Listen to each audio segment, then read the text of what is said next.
Hello, drummers. Gary Williams here, your drum set mastermind and the creator of the Drumset Artistry Mastermind group. This is, of course, an awesome group. Glad all you drummers are sharing all this great information and helping each other improve your drumming. Today, I want to talk about drumming denial. What do I mean by drumming denial?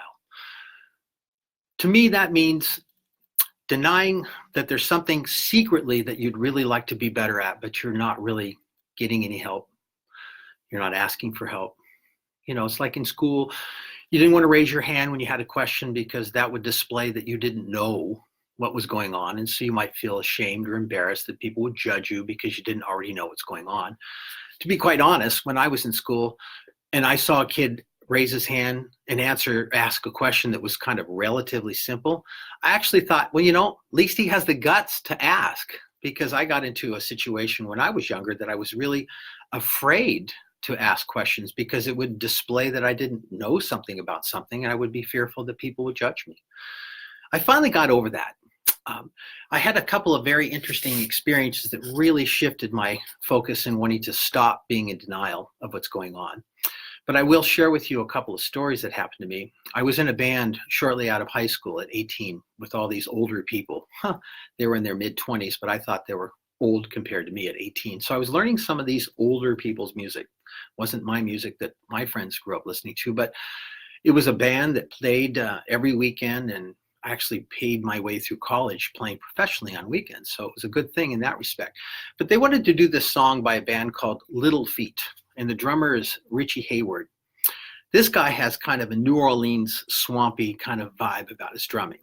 And so when the song was presented to me, we didn't do it. Why? Because Garey said no. When I listened to that song and attempted to play along with him, I was so far off of getting that kind of feel that this guy had. I mean, I really wasn't used to this kind of drumming. It's got a little bit of a New Orleans vibe, which is kind of loose but not sloppy, which means it swims a little bit between straight eighth notes and triplets. So it has this really nice vibe about it that's swampy, as they call it. I couldn't resemble that or replicate that. Everything was very stiff for me, and I was like a lot into Neil Peart back then, and I was also into other rock drummers. But this whole idea of being able to play with kind of a looser, triplety feel was like not in my wheelhouse. So it was a real frustrating thing. So I said, I can't play this. Sorry, we can't do the song. And I was really freaked out about it. They were all cool because there's plenty of other songs we could do, but it was one of the first points when I realized, you know, there's something about the way some drummers play that I cannot copy. And it really bugs me because I was really used to trying to be able to assimilate the feel and sound and style of some of these other drummers. And here was one guy that just went over my head. So I kind of put that off in the back burner for a while. And then it was later when I was in college that I did this jazz gig with a professor, and he wanted to do a tune, and he said, we're going to do this in a New Orleans feel. And so we had a rehearsal. And to be honest with you, I didn't really know what was going on. I think I looked at a book and maybe watched a couple videos, but like all of us, if you don't really listen to that genre of music or that style of music, you're not really going to understand how it's supposed to be felt and played on the drums. So we did a rehearsal, and I was kind of doing what I thought was a swampy thing, and I was really not comfortable at all. I mean, it was like one of these things I was actually kind of embarrassed, and nobody said anything. But when we got to the concert, we cut the tune. And I was thinking, I bet I know why. It's because of me. Now, maybe it wasn't because of me, but I really think it was. Because once again, this was that kind of feel that I was not familiar with. And so it was really a tough thing for me to be able to be okay with myself when there was something that I desired to do, yet I didn't know how to do it, and I didn't know where to go to get the answers, to be honest with you. I didn't know what records to buy. Usually I got a lot of advice and wisdom from studying instructional DVDs or videos at the time and books, and certainly private instructors was huge because they could save me all kinds of years of wondering and not knowing how to get there. So eventually I ended up getting into this. I studied it. I watched the videos, studied some Johnny Vidakovich, and Stanton Moore, of course, has got some great material out there. Now I feel very comfortable with it, but it was a long process before I could feel to that point. It was something I wanted to develop, but I was sort of denying it because it didn't come up very often. And if I could avoid having those opportunities to play something I didn't feel comfortable with, I would avoid them. I would dodge them. So share with you another story about one of my students that I have. One of my clients came in and he was developing this cyst on his wrist. And it was like, wow. So his body was giving some physical feedback that something he was doing was wrong because his body was beginning to hurt and developing some symptoms of that. So he actually went to a doctor and they put a needle in and they drained it. Not a fun procedure. And then I knew that that was caused by some kind of a physical strain. Having been through drumming long enough and understanding tension, there's definitely reasons why things happen physically. They usually start internally with something metaphysical, and then they become physical later. Sort of this idea that you create your reality. Anyways, so we started working on some looseness and getting his hands to open up, releasing the stick, utilizing rebound, improving his strokes, his speed, his tone and sound, and everything happened. But then later, this whole cyst thing came up again. And this time they took a Bible and just banged it. That was an old housewife tale that you just break the cyst and it dissolves and goes away. And he did. But I realized that there was a reason that was going on and I didn't know what it was. So I asked him, I go, who's the drummer that you picture in your mind's eye when you sit down to play this kind of rock stuff? He got really excited. He whipped over to my computer, pulled up a YouTube video of this band. To be honest, I don't remember the name, but it was a movie.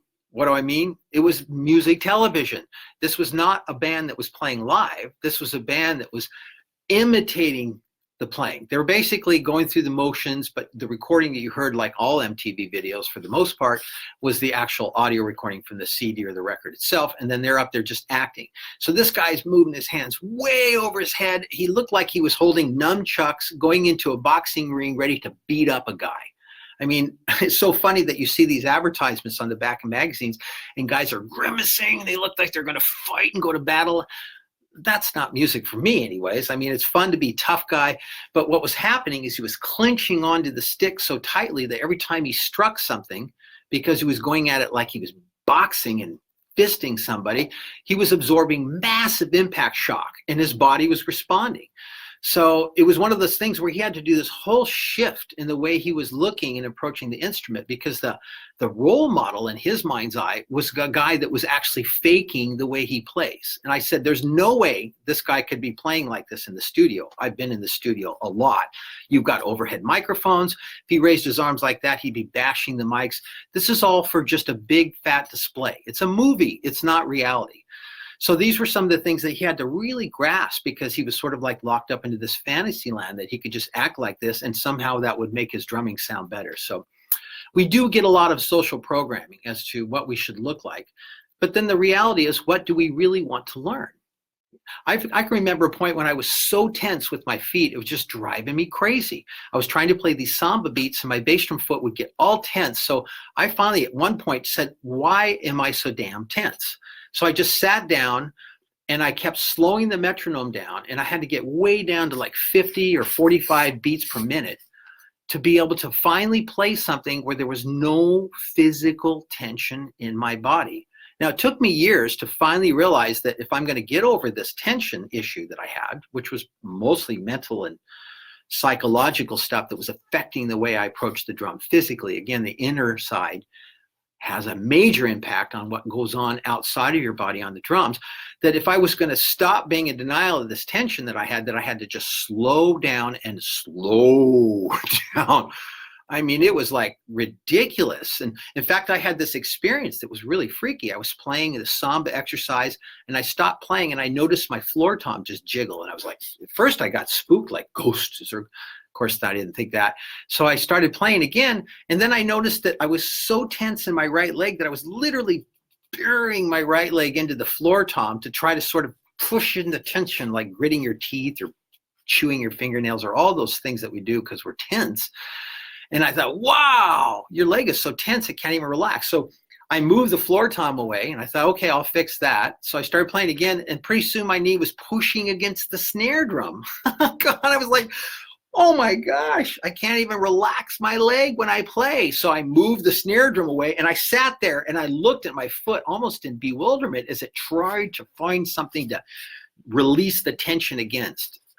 Wow, it was just a really amazing experience for me to realize that if I just committed to sitting down and trying to process this, it was going to be hard, but I eventually figured out how to do it. So share with you these couple of stories because there's been things in my past that I've denied about my drumming. You know, there's all these areas you can practice, you can work on technique exercises. In fact, there are 3 general areas that you want to develop when you're drumming. You want to develop your ability to hear things, listening. There's practicing and obviously playing. But in practicing, we have 3 categories. We want to work on technique exercises, such as rudiments and maybe some pedaling exercises with our feet. You want to work on some reading exercises, develop musical literacy so that you can teach yourself how to become a better drummer. I've said this in previous videos. Imagine if you didn't know how to read or write, you couldn't pick up a book and begin learning how to teach yourself by reading the information because you wouldn't understand the information. So it's important, I think, to have a certain level of musical literacy. And then the other areas that you want to learn how to play with recordings, and eventually what is this all about? Being the drummer in a band, playing with other musicians live. So in these areas, there might be some things about your technique that you're not comfortable with, but you're not talking about it. Or maybe you feel like you have coordination issues. I'm getting a lot more people private messaging me asking for some specific advice, which I'm grateful to be able to offer this to you because this is why I created this group.